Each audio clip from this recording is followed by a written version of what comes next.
So, today in session 3, we have Carter Brown, who's going to talk to us about vegan nutrition. And then I am going to talk a little bit about fats and the role that they play in our health and what kind we want and how much we want and that kind of a thing. And then we are going to talk a little bit about eating on the go. So, snacking and also eating out and eating when we're traveling. And then we're going to take a look at our meal plan for next week. All right. Carter Brown, talk to us. Can you guys hear me? Yep. Yeah. Okay, great, great, great. Well, first of all, wanted to thank you, Rachel, for inviting me. Um, I have also been in the process of putting together some workshops, and thank you, Ken, for being here as well. It's quite an honor just to talk to people. I always, try to make sure that people know that I know you can be doing something else besides listening to me. So thank you for giving me your time.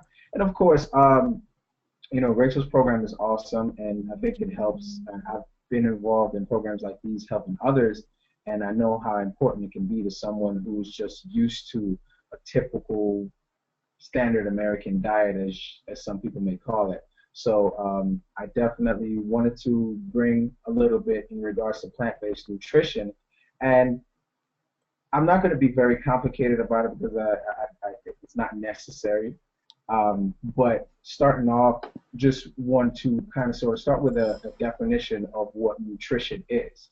And in this country, I believe that we get our perspectives about food from the general media. We get our perspectives from about food from home. And a lot of the times when we were growing up as children, we ate food because that's what our parents gave us. As 6 or 7 year olds, or even well into many of our teenage years, no one was saying, "Hey, mom, how much vitamin C is in this? How much iron is in this? Mom, is this good for my digestive system?" That's not how most of us are raised. Unfortunately, my father is a pharmacist, so these kind of conversations have existed ever since I was about 10, and I hated them. I hated talking about vitamins. I hated talking about the I was like, why do I need to know this? I usually said like that, do you have to bring home every vitamin that the company gives you? Like, well, you have to try it. So here's this. And so I got into vitamins and nutrient absorption at a very young age unwillingly and turned my back on it. And all these years later, who would have thought that I'd be teaching people about the importance of these nutrients? Now, ironically, the nutrients that we know of, we are more familiar with our nutrients outside of food in this country than we're familiar with our nutrients being inside of our food. Thankfully, for programs like these and for the health movement that a lot of people have seen, people are now saying, "Oh, that kale has got some vitamin K in it." Yes, and it's high in calcium. Oh, did you see how much mag? People are talking about these things now coming from a plant-based source because nobody ever liked taking a bunch of pills anyways. Do you? And I don't think anybody enjoyed taking pills, and nobody questioned whether or not is this the right way for us to get our nutrition, especially as the health movement started off, let's say in the 1970s. At one of my seminars, this lovely elderly lady, she came up to me after the seminar and said, we had none of this in the 1970s. And I was like, what do you mean? Like, what didn't you have? You probably had real food. But she was like, yes, we had real food, but we didn't have access to it because things were changing so fast in the 70s, heading towards the direction that it is in now. And so it's a blessing that we're even able to snap out of this fast food nation and trying to figure out how our nutrition comes to us. So when it comes to plant-based nutrition, though, it's really not that different. And when I said we're going to start off with the definition of nutrition, according to the dictionary, nutrition is the process of absorbing nutrients from food and processing them in the body and keeping the body healthy in order to keep the body healthy or to grow. Also, it says the processing and the absorption of vitamins and minerals um, that come from plants. So naturally, that's what it is. And the key word that we hear here is absorption. Now, of course, we can be taking all these vitamins as we once did. Many of you who've been around longer than I have taken vitamins and supplements in the 80s and 90s was basically just like, I don't know what to call it because most of the minerals and most of everything was synthetically derived, so which pretty much means that it was filtered out in your liver or through your urine at some point, and the absorption rate was probably this much. Now, historically speaking, the scientists would say, well, you're not getting that much from food anyways, because when we think about whether it's a plant-based diet or, let's say, iron and zinc from animal sources, only about 40% of it is in what you would consider heme formates. So, you know, there's hemoglobin, hemoplex, different type of complexes that allow for different nutrients to absorb in the body. So never are we ever going to get 100% of the iron that we need from one place. Never are we going to get 100% of the vitamin C from one place. And if we ever felt as if, oh, eating kale is all you needed to do to stay alive, then you're in for a mistake. So one of the fundamentals about understanding how you incorporate plants into your diet for the nutritional benefits of it is understanding the whole entire ecosystem of your digestion. And of course, Rachel loves to talk about this, and she talks about it all the time, how important a good digestive environment is. Now, let's say, for example, a vegan like me. The ubiquitous question for most people is what? How do you get your protein? Now, I think that's becoming, well, maybe not, but it's becoming less of a question that people ask you every day because they're starting to see, okay, well, maybe you're getting enough protein. Okay, but the real issue with it is that plants have their plus and minus just like meats have their plus and minuses as well too. Now, for anybody to think that, you know, one way is optimal, I don't believe that we're at a junction in time nor in medicine where we can say this is the absolute best way to do one particular thing. We can't, because I personally believe, and you know, that we don't know as much as we think we know, quite honestly. New research is still coming out every single day because what do the doctors call their operations? A practice. And I had a pharmacist friend of mine from college. She called me one day. She said, you know how you're into all this health food stuff? I said, yeah. She said, but you know what doctors really do? She says, we practice. She says it's literally a practice because I'm here at this VA hospital and we're just practicing on people. Sometimes we don't even know. I said, really? I said, why are you telling me this? She said, but it's true. She said they don't call it a practice because they know if they knew it, then it'll be different. And so research, in essence, is still practice. Figuring out all these different things that the universe has created is still somewhat something that we're figuring out. So for us to say in the absolute that the plant-based way is optimal all across the board, no one can say that. No one can say that because everything has its pluses and its minuses. And one of the minuses that is contained in most foods that I believe is a problem amongst a lot of vegans and or vegetarians, especially vegetarians of the olden days, the guys that used to eat a lot of tofu and ate a lot of cashews and a lot of nuts and a lot of seeds and all of these things are great. All of these things, by all means, there's nothing wrong with eating them at all. But there's something that they call phytic acid or phytates. Now, these are basically, the best way to describe them is inorganic, or basically what they do within the system is that they hold up digestion within the system and causes absorption to be minimalized. So therefore, let's say I ate some tofu, right? And then I had a smoothie later on. Phytates, you know, tofu and soybeans are essentially very high in phytates or phytic acids, which means that that's something that's also going inside of the system that's causing a blockage of absorption.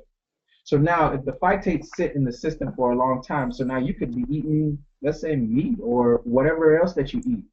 absorption you can develop absorption problems if you're eating too much of one thing. So now what does that mean? It doesn't mean that you avoid everything in the plant kingdom because phytates are in them, because phytates or phytic acid is not necessarily in every single plant, but it's high in beans, it's high in legumes, and a few other things. But realistically speaking, what research has shown is that a vegetarian or a vegan diet, or any diet to be exact, actually has enough positive nutrients inside of it to go against the phytates. So now phytates, consider those like free radicals, but digestive free radicals that actually will hold up the digestive process. So what's so important for us more than anything else to understand is that the best ecology that you can maintain within your system is one where you feel the effects of the food you eat. You know, no one wants to have a smoothie that's loaded with good stuff and fall asleep after it. That shows that your nutrient absorption is very, very low, and therefore you need to work on the digestion. Now, plant-based nutrition, however, and I like to start on the negative aspect of plant-based nutrition because everybody thinks, oh, you're a vegan, you're just going to come out here and say all of this great stuff about veganism and that's all you have to say. No, like just like I could say something about the adverse effects of consuming too much meat, I can say something about the adverse effects of eating too many foods that contain phytic acids and contain different things that are not necessarily good for the whole spectrum of human beings. Now, is it good for you to eat kale? Absolutely. It's going to be good for anybody to eat kale. Kale is good for you if you're a meat eater, if you're whatever the case is. That's not going to change. What is good for you is always going to remain good for you. It's all about how you incorporate it within the foods that you eat. And so, when we consider digestion and we consider nutrition, especially plant-based nutrition in general, you see, what I know about people, especially some of my clients who eat meat, is that when they eat a piece of steak, they don't care. They're enjoying their piece of steak. Okay? They don't care what time it is. They don't, they're gonna forgive themselves later, and they're gonna tell me, I only do this once a month, or whatever the case is. So that's so that's for they're not as concerned because they know what's going on with the steak. But when they eat some kale, they're looking for results. They're saying, "Where's my energy? Okay, I just had some goji berries. Where's my energy? I just had something good for me. I'm looking for a good result. I eat some steak. I expect to be a little sleepy at lunch. So people, they know what to expect from certain foods. So when we go into the positive effects of the plant-based diet, I always tie back plant-based nutrition into our life cycles in how we as human beings interact with the earth. And that's important because any nutrients that you're getting, whether it be from meat, whether it be from kale, or whether it be from broccoli, is a derivative of something that comes from the earth. Plants have a unique ability with their roots and with their bioavailability once they go inside of the earth to collect nutrients such as iron, phosphorus, selenium, magnesium, manganese, all of these things it's collecting from the earth. Now, we don't eat dirt. I used to when I was about 4, but we don't eat dirt. And so therefore, our ability to process what's in the dirt is only going to come from a secondary source, right? So you're not going to just get phosphorus from the earth like we want to. So there's a unique synergistic behavior that happens with plants that allows their rooting system to unlock, dig down in there, get what it needs to get from the dirt, bring it back up to its stems, to its leaves, to its everything, and now it's at its optimal bioavailability for your system. So now that's why kale is so important to people these days. Now, of course, it's a heavily marketed vegetable. There are other things in the grocery store, but it's so easy to use kale as an example, right? And that's why these other things, these smoothies, like when people start eating smoothies and drinking smoothies, they get benefits from it. It works efficiently. I'm a student of T. Colin Campbell. I'm actually taking their course as we speak, and I'll be finished with it soon. And one of the things that I've read, actually in his book, the book called Whole, and I definitely recommend that book for people. However, the book is it's a little technical. You know, it's on the scientific side of stuff. It actually bores me with all the scientist talk. But nonetheless, you know, plant-based nutrition reacts to the body at a level of 80 to 90% more effective than medicine of any form. So therefore, you're going to get the calcium, you're going to get the vitamin K, you're going to get the magnesium from kale at a much quicker pace than you would to get that from, let's say, a vitamin supplement or some kind of medical intervention that the doctor had to do in order to build up your immune system. So going back to that on a basic level, I think people are learning that. You've seen the plethora of documentaries that are now out, you know, talking about the plant-based revolution. And of course, it's a revolution in the sense of a lifestyle, not just in the sense of a diet, because I don't think anybody changes overnight. Everybody changes with a gradual pace per se. But when you consider what is inside of the earth and what is when you consider what's inside of the plants, then it has to prompt you to think, okay, what's my role with the environment? Because if I'm going to eat kale, I want to get vitamin K. I would like to get the calcium that is supposedly in it.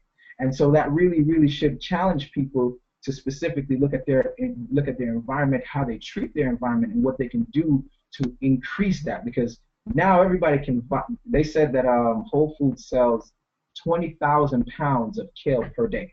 That's a lot of kale. That's pretty much the equivalent of 1 acre of growing kale. 20,000 pounds. They sell an acre per day. And of course, there are tons of farms in the West Coast and various other places that are growing kale right now because there was almost a kale shortage. But nonetheless, the organic principles that are being used, the advent of local foods that allow for you to feel more connected to the food in your local area. Local foods in specific, especially local vegetables, have high therapeutic healing benefits because they're grown, they're pollinated by bees in your local community. And of course, everybody knows the effect of bee pollen and how good it is for the system. So you're actually getting some of that when you're eating food because they're doing the pollination, and of course there are other pollination sources as well. But nonetheless, plant-based nutrition is basically adhering to what would actually allow for us to continue to get nutrients from the plants themselves. You're not guaranteed to absorb everything every single time. So therefore, it inspires you to check your gut.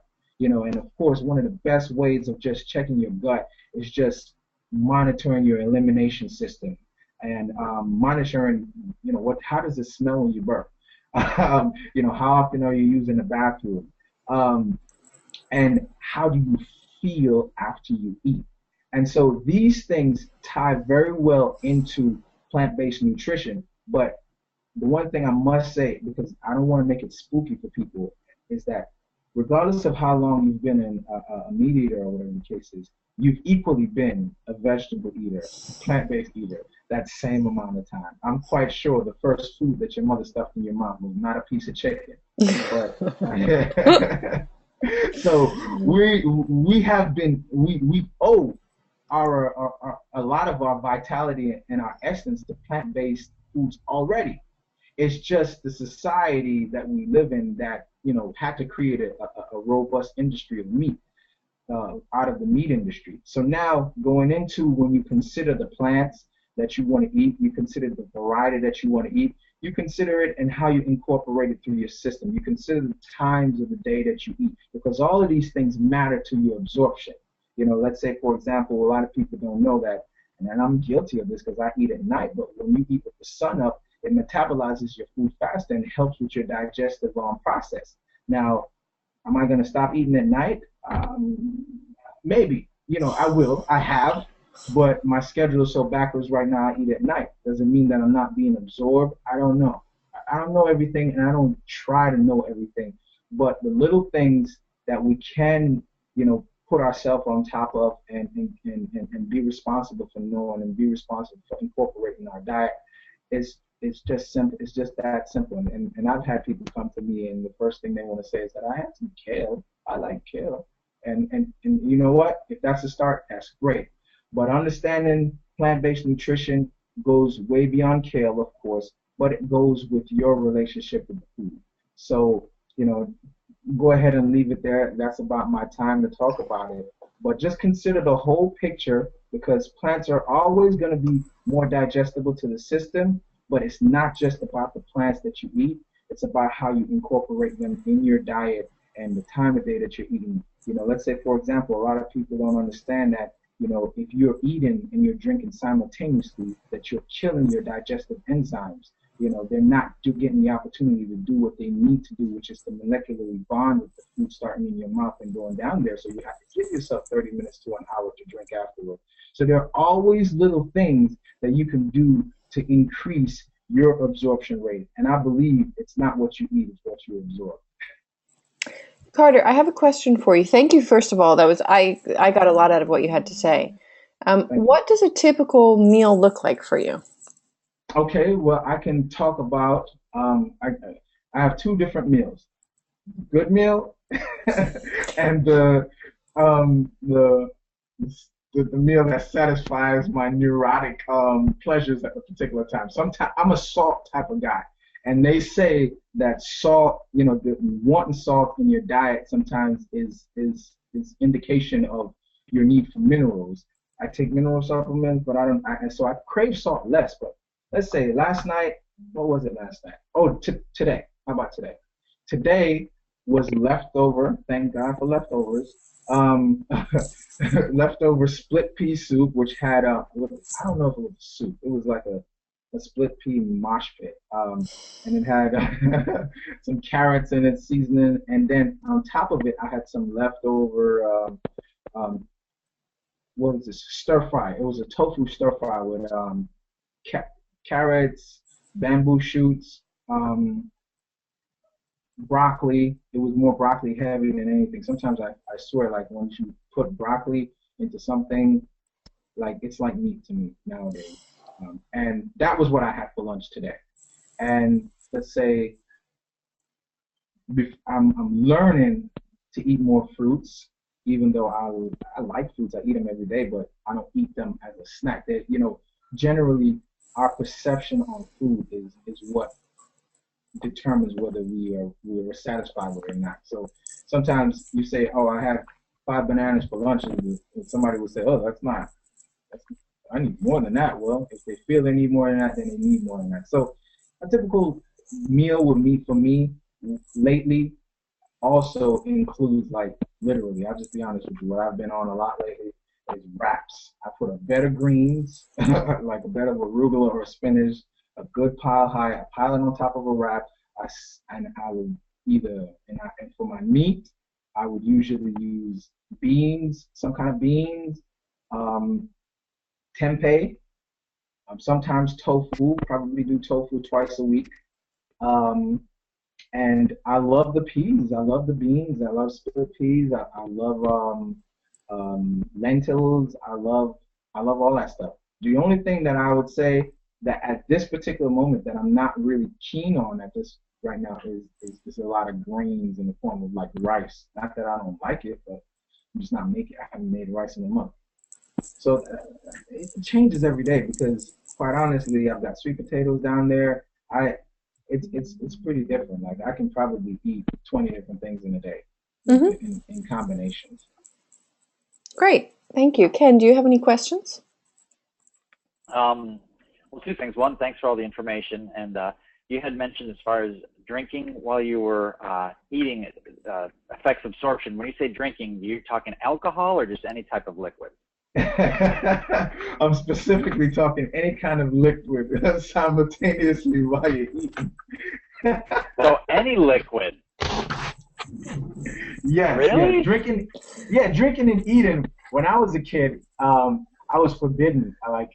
And it was a test. Actually, this is how they test you. They'll set the table and put your drink on the table as a kid, right? And you can touch your drink until you finish your food.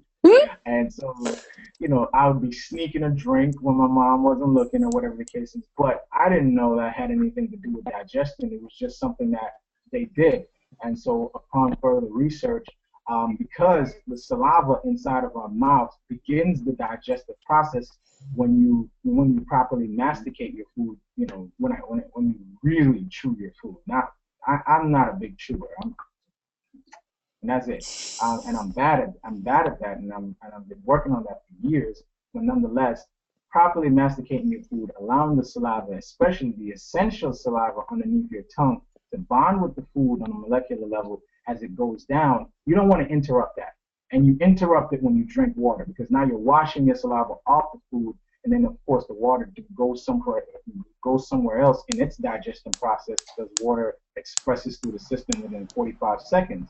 But then your food is still there. So eating and drinking, a lot of times I say an hour, but I know most people can't wait. I'm thirsty within 30 minutes after eating, and that makes sense because that's when you're supposed to drink 30 minutes to an hour later. So it does definitely affect your digestion, and you want to be able to at least eat alone and then drink. It also dilutes the stomach acid, which is necessary for the digestion of proteins and fats. So when you dilute that stomach acid, again, you're affecting the digestion and the absorption rate. So I wait 30 minutes before and then about an hour after. And it's not a hard and fast rule. Ken, by now you know I'm not into hard and fast. You know, these are all suggestions. All suggestions, because I just like you said, 30 minutes before and at least 30 minutes after. I can't say I adhere to it before all the time. Sometimes, I know the rules, but gosh, it's not always easy. If you're thirsty, you see, because a lot of the times the body, especially my body, gets extremely confusing whether I'm thirsty or I'm hungry, and then sometimes I have to drink first to figure out whether is it thirst or it's hunger. Mm-hmm. And so if I drink first and I'm still hungry, then I need to eat. And I'll probably do that shortly after, and vice versa. Excellent. Good to know. Thanks. Not a problem, man. All right, the alcohol might be better. Because it is fermented foods increase. Let me not encourage people, okay? Ken doesn't need any encouragement. Right. But definitely, Ken, guys, I appreciate you guys having me on the call. I look forward to any more. Anything that I can help, you can always check out my blog. It's popularvegan.com. I have a weekly email newsletter. You can sign up for it there.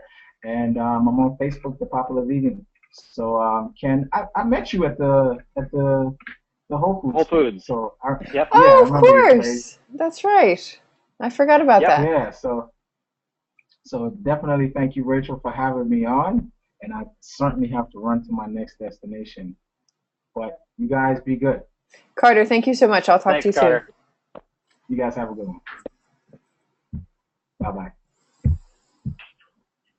All right.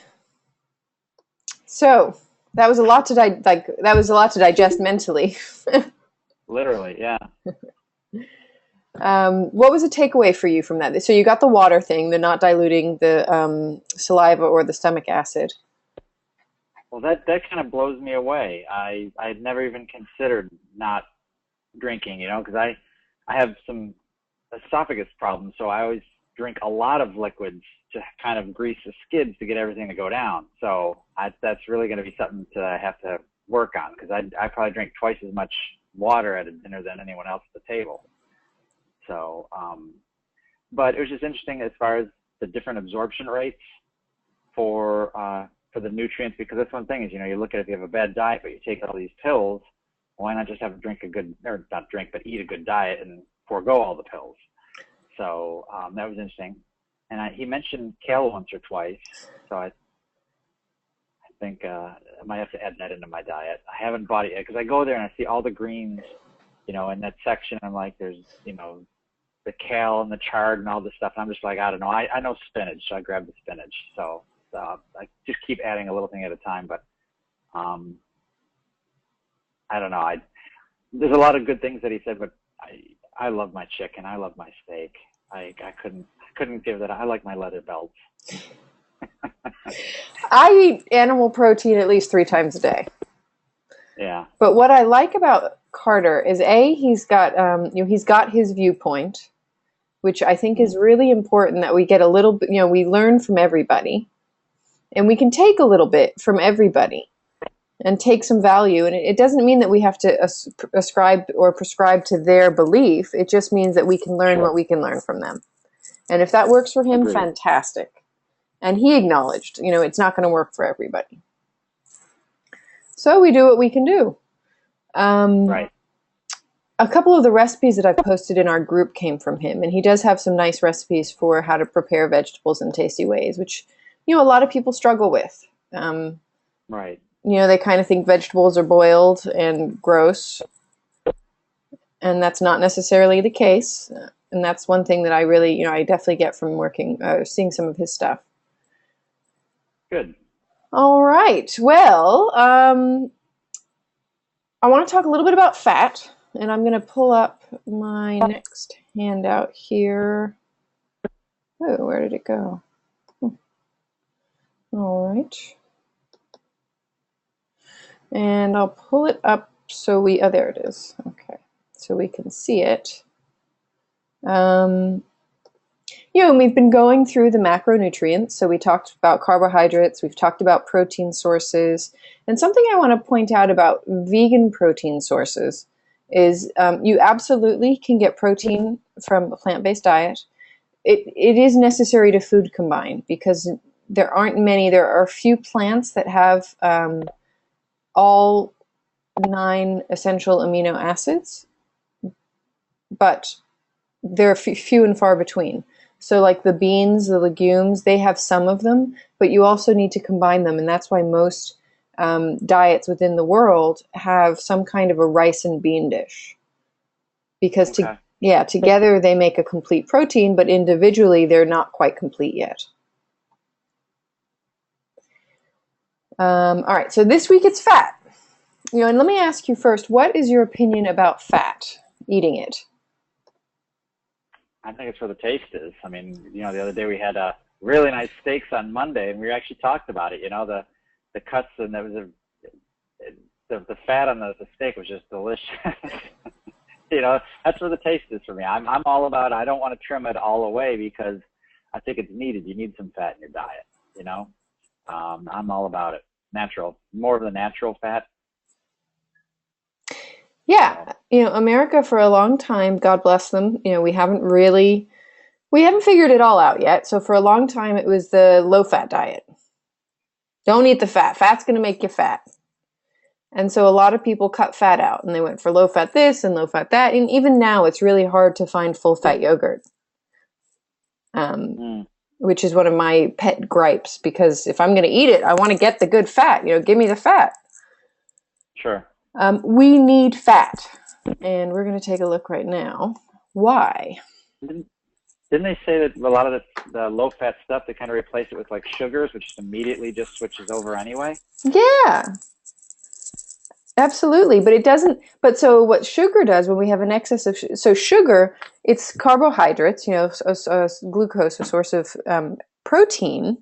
But when we have excess, when we can't use all the glucose that we have in our blood at the moment, we store it as glycogen in the muscles and in the liver. But when those storehouses are full, we store it as fat. And your average American, the standard American diet, SAD, is very high in processed foods. It's very low in good fats. It's high in omega-6s and low in omega-3s. And very high in processed carbs. So people are storing a lot of fat and not getting what they need. Right. So, what is fat? And let's have a look. Oops. I had it, and now, okay. And I don't know if I'm coming across like lately your audio is a little garbled. It is a little, I know. I don't know what that's about. It's been skipping a little bit. And I noticed the timing was a little bit off. We'll see how we go. Okay, so fat it's one of the basic building blocks of our body. And we use fat in every single cell wall. So we have over 100 trillion cells in the human body. And all of them require fat to make the cell walls. Our brains are composed of 60% fat, and our fat's also essential for heart health. So again, we need it. Some types of fat, and there are two basic types of fat that our bodies don't produce, so we have to get them from our food sources, and that's omega-3s and omega-6s. Omega-6s come from refined plant sources. Cottonseed, canola, vegetable oils. Omega-3s come from high-quality proteins. They come from coconut oil, some different types of nuts and seeds. And traditionally, well, when I say traditionally, back in prehistoric times, we had a pretty balanced diet, a pretty good balance between omega-3s and omega-6s, and that kept us, our hearts healthy and our brains healthy. Because we've moved more to processed foods and away from those whole unprocessed good sources of omega-3s, that balance has been disturbed. So we're seeing a lot of heart disease, we're seeing a lot of cancer, we're seeing a lot of diabetes, we're seeing the breaking down of the cells. So if you think about it, if the materials you're using to build your cells are of inferior quality, then you have inferior quality cells. And so that's, the whole aging process, that's the health aspect of things. So we really want to look at the quality of the fat that we're introducing into our diet. There are some warning signs that you're not getting enough fat. And those include itchy, flaky skin, soft, brittle nails, hard earwax, depression, memory problems, attention deficit disorder, weight gain, diabetes, cancer. So there's some pretty interesting signs and symptoms that we're deficient in fat. Some good fats, and this is a very general guideline, but some good fats to include in your diet are the oils for cooking, such as grapeseed and coconut. For uncooked applications, olive oil, avocado oil, and walnut oil. Avocados are a fantastic source of healthy fat. Walnuts and Brazil nuts, and cold water fish such as wild salmon, sardines, and herring. So as far as how much fat we want in our diet, that is going to range for everybody. And the range is approximately 20 to 35% of your daily caloric intake. So if you're trying to lean out, you may cut back a little bit. If you're trying to maintain, then you're going to, be up towards the 30 to 35% range. And that's something that you just want to play with to see what works for you. All right.